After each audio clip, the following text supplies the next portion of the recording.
3h20. Vamos seguir falando de saúde? Vamos lá, isso porque o câncer de estômago é o terceiro tipo mais comum entre os homens.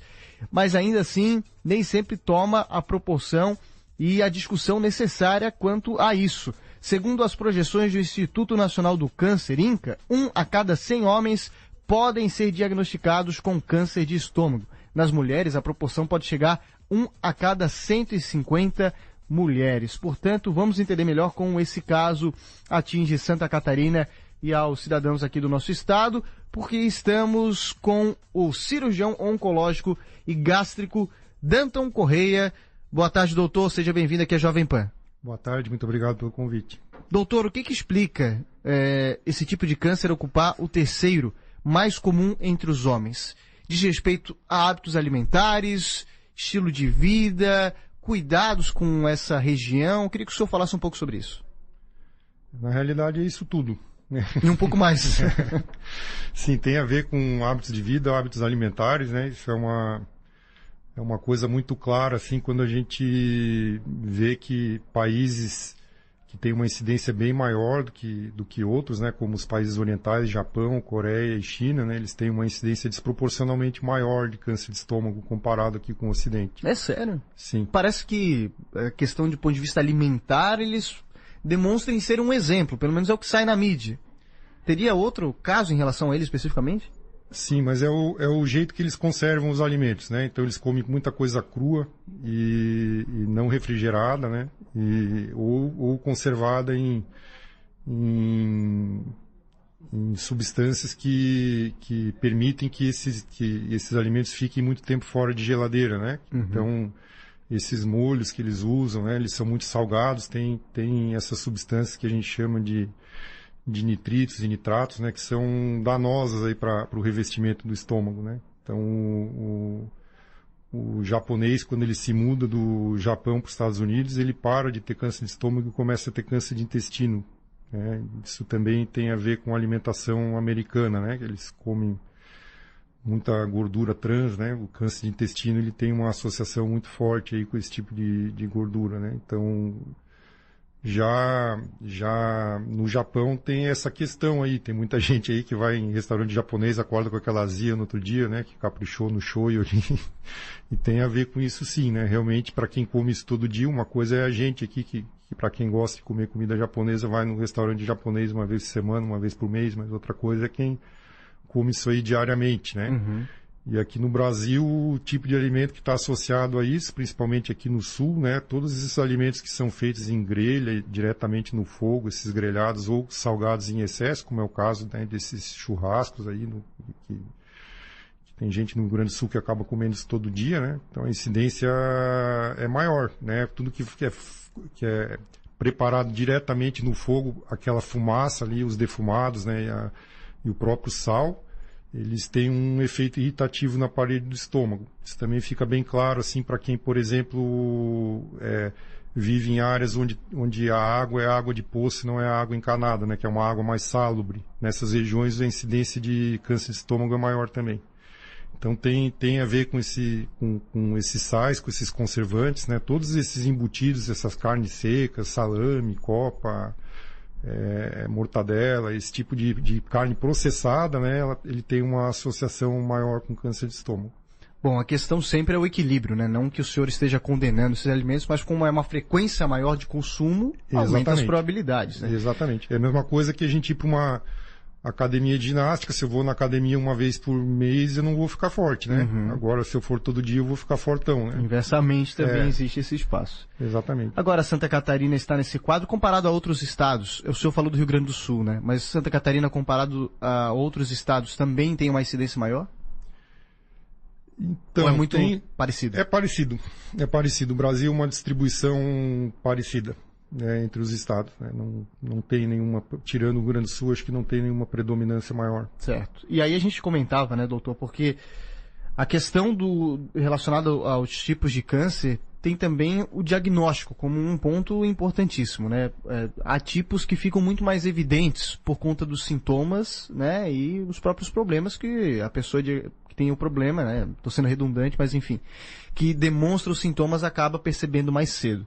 Agora, o câncer de estômago, o senhor me corrija se eu estiver errado, mas ele tem essa dificuldade porque muitas vezes o cidadão ele confunde com coisas corriqueiras, como uma gastrite, ou como, eu sempre tive isso, é porque eu tomo café, ou determinada outra coisa.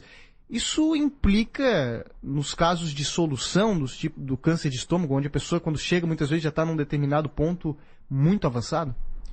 É perfeito a tua colocação, é exatamente isso, né? A pessoa numa fase inicial da doença ela pode não sentir nada, né? Ou sintomas muito semelhantes a sintomas de uma gastrite mesmo, um problema que em teoria não teria maiores consequências, né? Então, como que a gente estratifica isso? Como que eu devo prestar atenção nisso, me preocupar com isso ou não, né? Então, normalmente, um dos principais critérios que a gente usa é a idade, né? Pacientes que são jovens e têm alguma queixa gástrica dificilmente vai estar relacionado a câncer de estômago, né? Então, já a partir de 50 anos de idade, qualquer queixa que seja mais persistente relacionada ao estômago, ela tem que ser... 50 anos de idade. 50. A incidência de câncer de estômago a partir de 50, ela vai aumentando progressivamente. E me diz uma coisa, doutor, a gente tem falado aqui na programação de câncer de pele, câncer de intestino, câncer na região aqui do pescoço também, e sempre me parece, né, que os médicos dizem, procure o especialista. A gente sabe que a gente vive numa sociedade que nem todos têm acesso ao especialista. Muitas vezes aquele clínico geral ou o médico do posto, ele tem condições de, a cada sintoma, indicar e, enfim, encaminhar aquele paciente possível diagnosticado com câncer aos especialistas? Então, sim, né? Até bastante ágil isso, né? Mesmo em serviço público, né?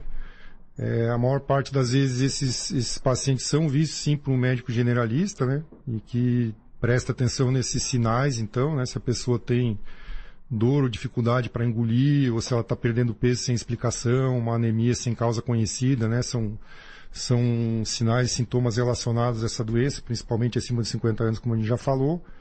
Eles normalmente pedem um exame, que é a endoscopia digestiva alta, né, que é um tubo que entra pela boca com uma câmera na ponta, onde a gente examina o esôfago, o estômago e o duodeno, né? Esse é o exame que ele é comumente pedido, ele não é difícil de ser obtido mesmo em rede pública. E a partir desse exame, sim, aí sim é feito o diagnóstico. Se visualiza a lesão nesse exame, né, e tira um pedacinho que seria a biópsia, né? Esse pedacinho é examinado por um patologista, e aí ele pode confirmar, então, se aquilo é um câncer ou não.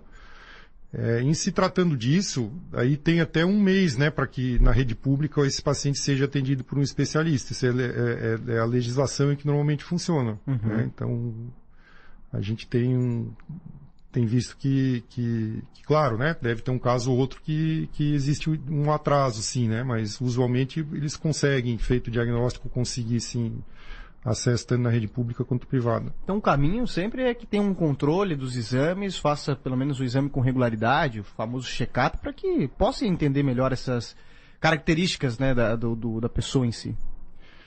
Então, sabe que as pessoas fazem muita comparação entre o câncer de estômago com o câncer de intestino, né? Uhum. Porque, lógico, os dois eles são tumores do tubo digestivo, então é normal a gente fazer esse tipo de comparação. Mas são duas doenças que têm comportamentos distintos, né? Então, no câncer de intestino, a gente tem essa recomendação de fazer uma colonoscopia, que seria esse mesmo exame, né? Que faz pela boca, o aparelho entra pelo ânus e examina o intestino grosso, né? Então, esse exame, ele tem indicação de ser feito a cada 5 anos. O câncer de intestino, ele, na maior parte das vezes, ele se origina em uma lesão que é benigna, né? Forma um pólipo ali na parede do intestino, esse pólipo com o tempo vai aumentando de tamanho, vai sofrendo transformação e vira um câncer. Se a gente fizer colonoscopia com a periodicidade recomendada, a gente identifica esse pólipo antes que ele transforme e no próprio exame a gente consegue remover o pólipo. E isso, o tempo de desenvolvimento é aproximadamente 5 anos. Então, por isso que a gente recomenda, né, que faça de 5 em 5. No estômago, de um ano para o outro, já pode ter lesão. Eu já vi vários pacientes que tinham uma endoscopia normal num ano e no outro ano já tinha um câncer lá. E a gente não enxerga um pólipo igual a gente vê no intestino, né? Muitas vezes a lesão é plana, muitas vezes é uma alteração que não é visível a olho nu. A tela já pode estar alterada, mas no exame a gente não vê. Então, não existe essa recomendação para estômago, faça uma endoscopia a cada ano a partir dos 50 anos de idade. Essa recomendação não tem. Mas se o paciente ele apresentar sintomas, né, e esses sintomas, tem muita gente que daí trata, toma uma magnésia bisurada, toma um omeprazol aí, melhorou, ótimo, né? Mas se aquilo ali terminou de tomar e em seguida voltaram os sintomas, aquilo ali é uma queixa persistente, olha, acabou uma caixa, já vou comprar outra porque eu parei de tomar num dia, no outro já piorou, isso não é normal. A pessoa tem que investigar, assim, né? Tem que olhar. Agora, 3h31, estamos conversando com Danton Correia, cirurgião oncológico e gástrico, falando com a gente sobre a incidência do câncer de estômago, que é o terceiro mais comum entre os homens. Eu não quero me alongar muito nesse assunto, doutor, mas esse tipo de exame que trata, né, podemos dizer de uma maneira mais invasiva até ao homem, será que não contribui até para um preconceito e que uma taxa maior no quesito de gênero em homens, de sexo, melhor dizendo, em questão de homens, porque talvez não se sintam à vontade ou tenham um preconceito com o tipo de exame? A endoscopia digestiva alta, né, no caso do estômago, não, né? Porque acho que não teria essa conotação, mas no câncer de intestino, colonoscopia, pode ser que sim, né?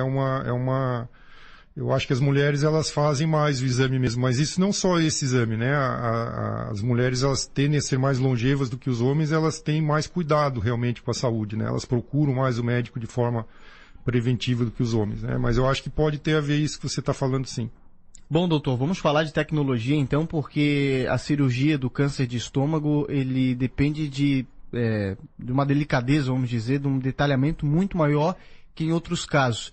Hoje, Santa Catarina já tem, por exemplo, o auxílio da robótica. Eu queria que o senhor falasse um pouco mais sobre isso, o avanço tecnológico que Santa Catarina vivenciou pela iniciativa privada, se eu não estou enganado, mas que em breve pode ser uma realidade para grande parte da população, né, que é a utilização da robótica nesse caso de cirurgia.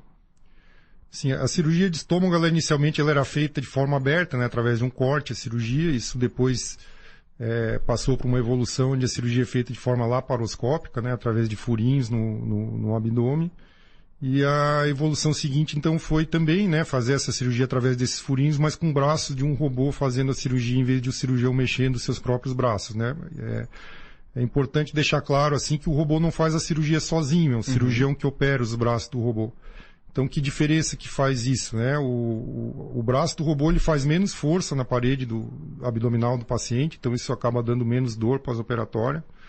A mãozinha do robô, ela faz movimentos que a mão humana não consegue fazer, né? Ela atinge ângulos que a mão do cirurgião não consegue atingir, então muitas vezes a gente precisa passar um ponto numa situação mais difícil, num lugar mais apertado, ou numa posição que não está tão favorável, a mão do robô consegue fazer isso aí melhor, de uma forma mais delicada.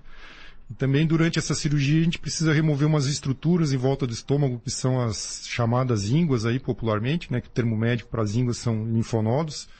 Então faz parte da cirurgia remover esses linfonodos também, que a doença ela tem esse comportamento, né? Ela sai do estômago e vai para esses linfonodos aí. E com o robô a gente consegue fazer uma limpeza melhor, tanto porque a gente enxerga melhor, né? Na laparoscopia convencional a gente tem uma visão em 2 dimensões e no robô a gente vê em 3, a gente tem uma visão de profundidade melhor, quanto a nitidez da imagem é melhor também. E a mão do robô, por ela ser mais delicada, eu consigo remover essas estruturas com mais facilidade. Então, um avanço interessante para que seja menos prejudicial possível, né? Sim, a gente nota que a recuperação acaba sendo mais rápida ainda do que da cirurgia laparoscópica, né? Realmente aqui o robô, por enquanto, ele só tem na rede privada. Em Curitiba, por exemplo, ele já existe na rede pública, então acho que possivelmente no futuro vai ser incorporado também aqui. Bom, doutor, para a gente fechar, gostaria que o senhor fizesse uma recomendação àqueles que estão ouvindo a nossa entrevista, que de repente perceberam algo de estranho nas últimas semanas ou nos últimos tempos quanto à sua própria região do estômago, enfim, ele não sabe fazer o diagnóstico, mas é importante entender esses sintomas para procurar o quanto antes. E, por fim, eu queria que o senhor falasse um pouco sobre os resultados de pessoas que conseguem diagnosticar mais cedo a questão do câncer e aqueles que deixam um tempo maior. Sim, então a preocupação maior, como a gente já veio falando, né, são com pessoas acima de 50 anos de idade. É importante, assim, eu não quero alarmar ninguém desnecessariamente. Por exemplo, né, eu já tive pessoas que vieram no meu consultório e falaram, comi uma feijoada esse fim de semana e me senti muito estufado. Bom, isso não é um sintoma preocupante, né? É óbvio que todo mundo que come em excesso é normal não se sentir bem no outro dia, né? Mas se isso for uma coisa recorrente, né, assim, ou qualquer coisa que eu como eu não passo bem, um dia sim, um dia não, eu como e aquilo me traz desconforto, me traz dor, eu estou com dificuldade de engolir, dói quando eu engulo, eu vomito com frequência, estou perdendo peso sem explicação, fiz um hemograma, estou com uma anemia que eu não sei de onde é que é. Se está acima de 50 anos de idade, isso tem que ser sim, investigado. E os pacientes que têm esse diagnóstico, né, isso é importante a pessoa entender que a conotação mudou muito, né? Antigamente, quando a pessoa falava, estou com câncer de estômago, ela via isso como uma sentença de morte, né? Isso está bem longe de ser a verdade hoje, né? A gente tem feito diagnósticos mais precoces, o que facilita o tratamento. Tanto as tecnologias cirúrgicas melhoraram, mas também como as medicações quimioterápicas e terapias-alvo que a gente usa também para tratar a doença, elas tiveram muitos avanços na última década, né? E os índices de cura vêm melhorando. Tem grande parte dos pacientes que a gente trata, sim, ficam bons, né? Então, a gente não deve desanimar, sempre ter uma visão otimista, né? Para quem acaba recebendo o diagnóstico. Claro que não é uma coisa fácil, mas é um problema, sim, com solução. Muito bem, conversamos com o cirurgião oncológico e gástrico Danton Corrêa. Doutor, muito obrigado pela gentileza da entrevista e uma boa tarde. Eu que agradeço. Muito obrigado.